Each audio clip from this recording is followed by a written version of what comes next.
Right now, there are 170,000 people in Wales waiting for a social home. 170,000 people who are waiting for the security, stability and affordability that they think a social home could provide to them to enable them and their families to thrive. But they can't get one, so they are stuck on a waiting list. 170,000 is a number so big it can be difficult to contextualise.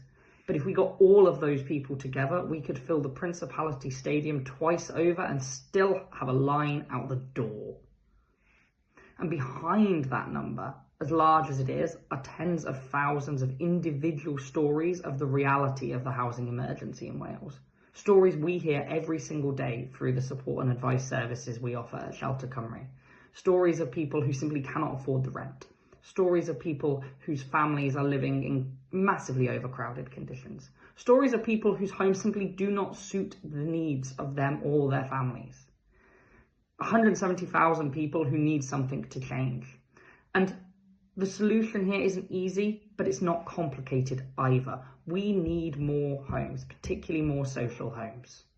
And yet last year in Wales, we delivered just 2,600 new social homes.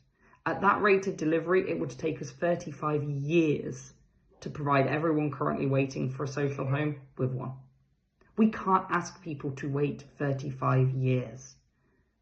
We need something to change much faster than that. And that's why we need the Welsh Government to urgently continue to increase the investment it's making in social housing, and also to legislate so that everyone in Wales has a legal right to adequate housing, something that would focus attention on how we solve the housing emergency once and for all. And we need these things to happen now because 170,000 people can't keep waiting.